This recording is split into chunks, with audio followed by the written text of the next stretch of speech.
Hi, it's Jen from Shabby Fabrics. I have a really unique project for you today that was actually inspired by one of our team members here at Shabby Fabrics. I was in my office doing some design work and I heard a tap on my door, and it was one of our team members who you'll be meeting in just a moment. We did an interview with her and I can't wait for you to meet her. She came in and showed me this artwork from her little boy. And she was so inspired by it that she bought a tea towel, bought some embroidery floss, and she thought, I want to be able to stitch that into a tea towel and be able to present that to her mom because they have such a special bond, the grandma and her son. And I was so struck by that. I thought it was so endearing that I absolutely want you to meet Kelsie. So let's roll right into that interview. And then after that, I'll jump into how you too can take your children or maybe grandchildren's artwork, transfer that onto a tea towel and stitch that into a forever keepsake. So let's watch. So Kelsie, tell us briefly, you came, I'll never forget it. You knocked on my door. And hey, I know people already know you, but kind of don't know you. And you know what I'm talking about. So tell us, what do you do for Shabby Fabrics? How long have you worked for us? What do you do? Just tell us more about yourself. Yeah, so I started at Shabby Fabrics 7.5 years ago. We're actually going on 8 this November.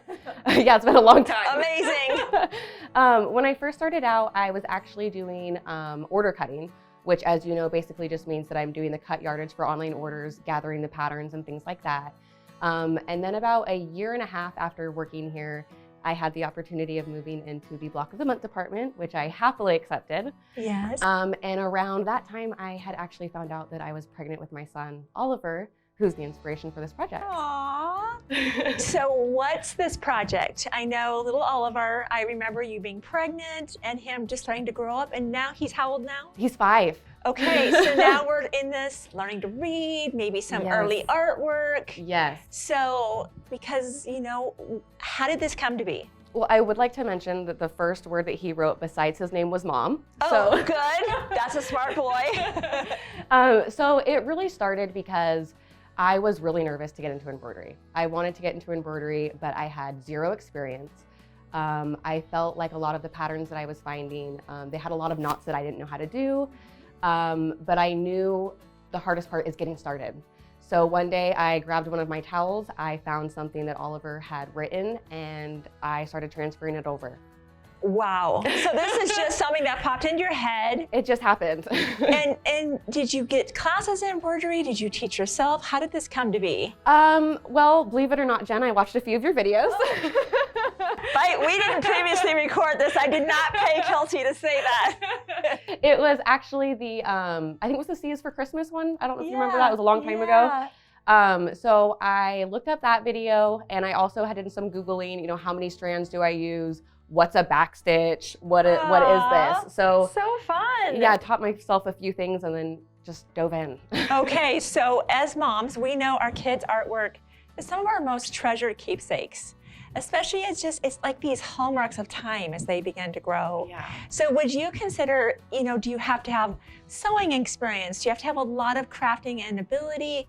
Or can this be something that is a person's first DIY project? I think this is perfect. If you've never touched an embroidery needle before, this is the project for you. Okay. When you're working with kids' drawings, they don't have straight lines. They don't have the perfect circle. Good point. Their hearts are their hearts. So you kind of get to practice doing a straight line, practice doing a circle, without feeling the pressure of your line having to be straight, your circle having to be a perfect circle. And honestly, I think that if maybe you were teaching a grandchild or a child how to embroider, this could be the project for them as well. Draw your favorite flower, and then I'm going to show you how to make that into embroidery. Oh, and of course, then the kids get to see that. Exactly. So when you did your first one, did you keep that? What did you do with the project? So, like I said, I just kind of started doing it. My parents' birthday was coming up, and my mom and Oliver just have such a special bond that I thought it would be a really sweet idea just to give her the towel. Yes. I was not expecting for it to go over as well as it did, because to me, I was like, well, am I taking, the easy way out, or and it was just received so well. She loved it. She now wants one for every birthday, every Christmas, Flag Day, anything you can think of. Aw.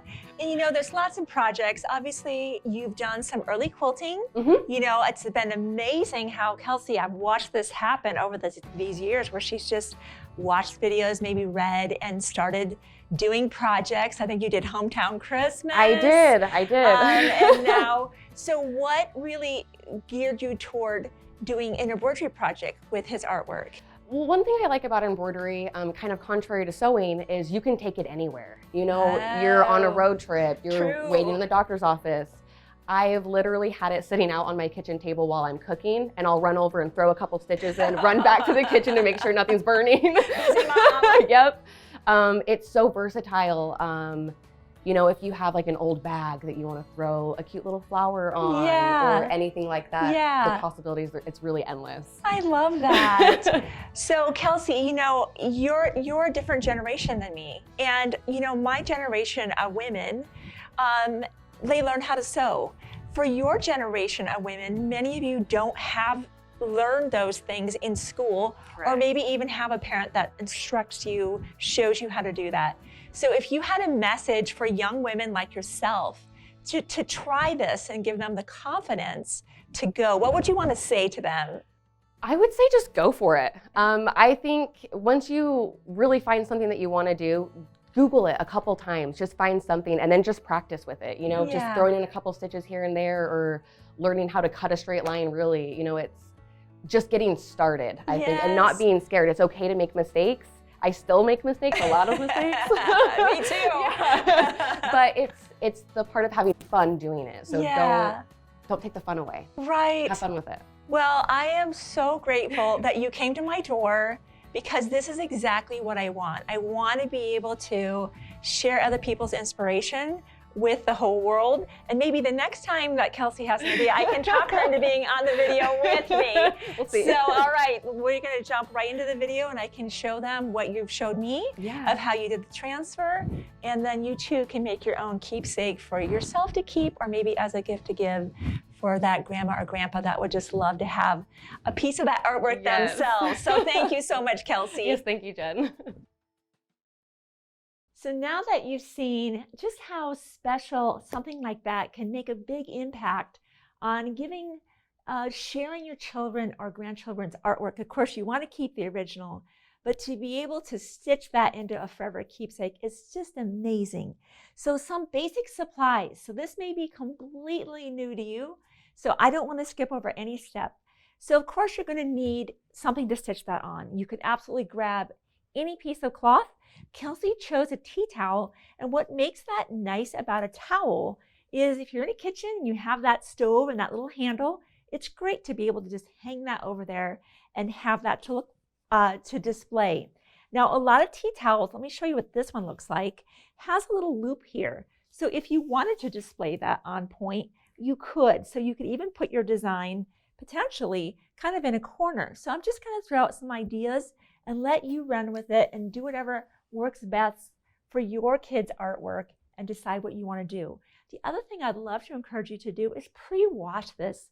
These types of towels tend to shrink quite a bit. Now, I think realistically, you're never going to really use this to be drying towels or anything like that. It's too special. It's more of a display thing. But I know once we wash our tea towels, they tend to kind of shrink up, gather up, and then go ahead and give that a good press. So I love to use just anything you got on full hot. Don't be afraid to add steam. And of course, you're going to want to grab a bunch of embroidery floss. So DMC is a great brand. There's Anchor out there, Cosmo. There's a variety of brands of embroidery floss. And I just grabbed the colors that Kelsie used in her project here. And I'll show you how to do some of the most basic stitches. But of course, the first thing we need to do is transfer the design onto our towel. So I'll show you what that's going to look like if you don't have a light box, and then what that would look like if you have a light box. Light boxes are wonderful. Anytime you want to transfer a design onto a background fabric, it could be for a project like this or any hand embroidery project that you might be doing. We certainly use them quite a bit in applique placement. So this is called the Wafer 1. It's a light box, and once you turn it on, it has varying degrees of intensity the longer you hold the button. It's a great option. There's the Wafer 1, 2, and 3, with 3 being the largest. So we have the original artwork, and let's just look at what Kelsie did with this. It looks like she transferred the words and the heart up here, and then she kind of moved the family scene underneath that. So whatever you want to do, it looks like she did a real nice job of, I can see the crease where she found her center, so I like that as well. And if you want alignment across the bottom, to have anything aligned just so, sometimes you can even, use a ruler to just help you get yourself lined up. So I just wanted to put that ruler up there as a possibility. If you're struggling with any alignment, is a great option. So I'll put that aside for now. But we would go ahead and center our artwork. We'll find the center of our towel. And again, if you're using the towels that have the loophole on them, keep that on the upper portion. So if you do want to hang that at some point, that at least it's not upside down. So keep that on the upper portion, probably in your upper right. We'll go ahead and fold our towel to find our center. And that way we can get our design nice and centered on the towel. You could give a little press or just do a little finger press. Sometimes people like to use a friction pen and just give a little bit of a mark on there. This erases with heat. This is called a friction pen. And why I like this pen over a permanent marking pen is, as I said, the design will erase with heat. Okay, so let's go ahead. So we'll put this over here. And you know what? Let me show you. Well, let's look at this. I don't know if the overhead camera can see. I can see the design kind of faintly, but watch what happens when I turn the light box on. Now it's like, oh, that's so lovely. So it's really wonderful to be able to have the assistance of the light box.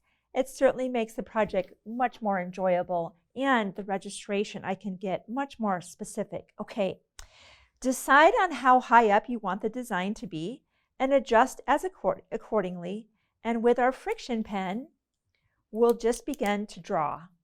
And isn't that fun that the design is, I love that the lines are actually not completely straight, because in most designs, everything's perfectly straight. And of course, Kelsie talked about that. Kind of that you have permission to not have your line straight because it mimics what your child did. And I love that. So we'll go ahead and just trace everything on, and you'll just continue in this way, of course. And what I love about this, if I make any, quote, mistakes, or maybe it's not in the space I want it in, I can take this over to my mat and with my iron and erase that away. So I'm going to go ahead and actually move the family scene underneath there the way Kelsie did, because I want to show you some stitches. And I'm just going to put the face on real quick and some of that hair. Sometimes when you have a thing like this, like the hair, I just outline it, and then I just know that I'm going to come back and fill that in. And I want to show you that as well. We'll be covering a backstitch, French knots, and I'd like to cover today a satin stitch.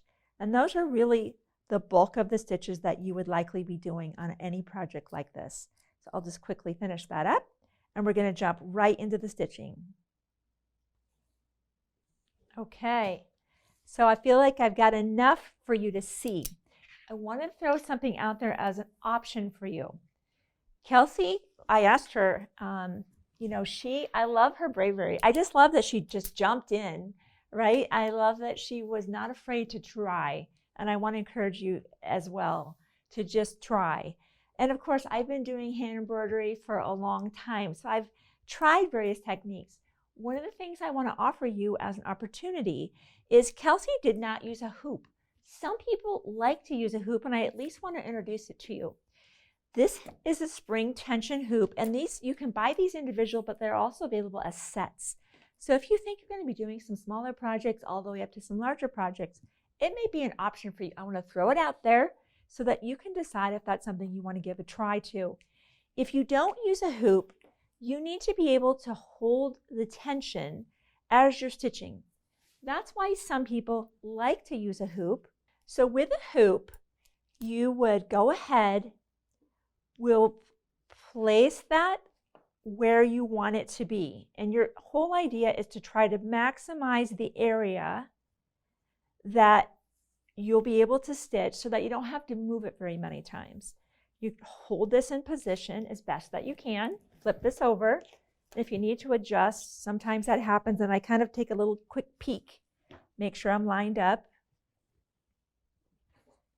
Then you'll squeeze these rings like this, right in the back. And now when I flip it over, and it looks like I missed it just a touch, I should scoot that down. See how it's taut now? A lot of people like to do this. If you choose this option, here's some things I want to mention to you. Don't leave the hoop in when you walk away from the project. I've done that in other projects, and basically what happened is this took on the memory of that hoop, and I left it on for nearly a week, and I didn't protect my project by covering it. Dust got in the room, and I started to get this little bit of a ring around this when I released the hoop. That can happen. So I don't want to let you know about an option without telling you some of the other things to be cautious about. So when you're done with your project, take your hoop out and let it relax. And when you come back to the project, re-hoop. Now notice how even having the hoop in briefly left that line. It's no problem. We can go and we can iron our project. There's nothing wrong with ironing embroidery floss, but just know that it's can leave a line, and you're going to want to remove it. So I will go ahead, might as well, and I'll just hoop that back, and I will stitch that in there with it on there. It's a little bit easier to manage. Now sometimes with a hoop, you'll notice your embroidery floss gets stuck on these little clamps over here. That's one of the downsides of using the hoop. But let's talk about embroidery floss. So embroidery floss, especially during COVID, has been just very difficult for us to source. It seems like a lot of these manufacturers, because we were all stuck at home and we were all crafting and doing hand embroidery and cross stitch projects, are still struggling to bring all of the colors back into stock. So if you do a project, go find that embroidery floss. You might have some at home. I've seen it at Michael's, Joann's, Walmart, really, and all of the typical places that you would find it. Go ahead and grab those embroidery flosses, and really whatever brand you find. How it comes off here is as there's 6 strands on this, I will call it. So you're going to want to always have a length that's about shoulder to your wrist and not longer. Otherwise, things can get quite tangled up. Go ahead and give a nice clean cut with sharp scissors, because you want that to be as clean of a cut as possible. When you go ahead and start, you want to separate these strands. As you can see from the project, she did not use all 6 strands at the same time. You could, but your design would be potentially quite bulky. Typically, hand embroidery is done with 2 or 3 of the strands at a time. The easiest way to separate them without them being tangled, let me go ahead and show you how when I start to kind of untwist them, so to speak. See how there's one right there? If I leave this to the side and pull this straight out, just like this, notice it starts to twist, and I pull that out nice and clean, and I smooth this out again. I'm going to go grab actually 3 of them total. Let me grab the second one, and notice I always smooth it out, and I'm going to grab the third one just like that and smooth it out. Then, just wrap it around your fingers and put it aside. We'll be using something called Richard Hemmings embroidery needles. I think this is a size 4. It is a size 4. I like these for hand embroidery. These are just a couple dollars. There's quite a few needles in there. I think I've had that same pack for years now. Bring all of your strands together. The simplest way to kind of group them is just put it in your mouth, right? Just get it wet, and I kind of just flatten that out. And you can certainly use a needle threader if you struggle with threading needles. And I'm going to put my glasses on to increase my chances of that. If you have any trouble, we carry the Clover needle threader, and there's another brand, I believe it's another Clover one, and we're just going to go ahead and push those through the eye of our needle.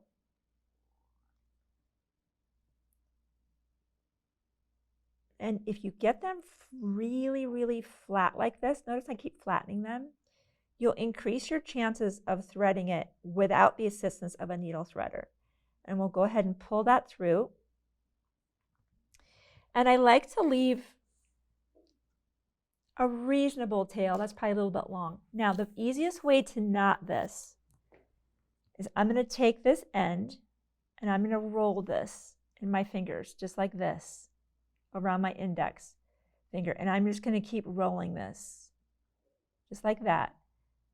Then I slide that down, and notice that knot just ended up right at the bottom. That's really important because our stitching is going to be based on that anchored stitch. So let's start with our simplest one, and that's called our backstitch. We're going to try to get as close up as we can so you have a really nice vantage point of what I'm doing. Okay, and I mentioned I was going to start with the eye, but since this is hooped and this part's black, we'll go ahead and just start here. So with a backstitch, you're just going to come up whatever distance you choose, and you're not going to jump up to here. This requires patience and consistency. We're going to choose a distance, and that's about the distance that's comfortable, especially because even when you come in and do the heart, it's still going to be a backstitch. That's still what Kelsie did here. And you can see that you don't want to have, she did a really nice job of keeping her stitches consistent. So we'll go up a distance, and now this is the backstitch I'm teaching you right now. And you'll pull that all the way through. You'll go down that same distance and come back. That's why it's called a backstitch. And again, we have this wonderful forgiveness because it's our child's art that this line doesn't need to be perfectly straight. It's okay. And we'll come back. That's all there is to doing a backstitch. And it doesn't really matter whether you're going through a curve. Sometimes when I'm doing a curve, I take a little bit of a smaller stitch so that I can make that curve, so to speak. Because it's actually an illusion. You're making a curve with a straight line. So you don't want to have those lines be too long. All right, so let's just do one more. And, you know, at this point, I'd probably go ahead and come down this leg, and then I would tie off. In fact, let's do that real quick. I want to show you how to tie off. And then I'm also going to give you another option. Keep in mind that your towel is white and this is black. You're going to see the embroidery floss from potentially behind. See how you can see my hand? If I put this embroidery floss back there, you see it. That's why you don't want to make too big of a jump in the back or you'll see it. So that's something I've learned as well. So I'm going to give you a couple choices. Let's just put this other leg on. If we want to tie off, what that means is I'm basically stopping this here. And then I'd maybe start again and go back up this direction. I will go behind my stitches where I'm staying on this side, and I just go under, catch that loop. And I usually do that twice, and I give just a little bit of a tug without making the stitches here too tight and potentially creating a pucker. So I would do that again. That's option one. Now let's pretend I didn't do that. Let's pretend that I just ended that thing right there. Another thing I've learned to do is I travel the thread back underneath itself, back up to where I want to be. What this does is it kind of hides the thread, or floss, I should say, amongst itself, and I didn't have to tie off, and then I just keep heading up this direction. That's the second option. I did go ahead and tie off, and I want to show you the French knot. So let's go ahead and let's move on to that stitch. French knots are really fun, and it's probably one of the oldest embroidery stitches.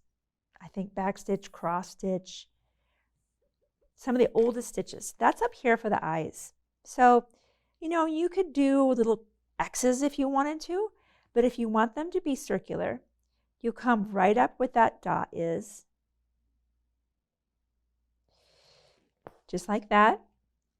I'm going to hold this. If I'm right-handed, this is coming to the left. My needle will come to the right. It's in my right hand, I should say, and it's the pointy part is this direction. And we're going to do a couple wraps around this. And notice I'm holding tension in my left hand. I don't want to let go of that just yet. Let's pull that down. Try to hang on to this as long as you can. And there's our eye.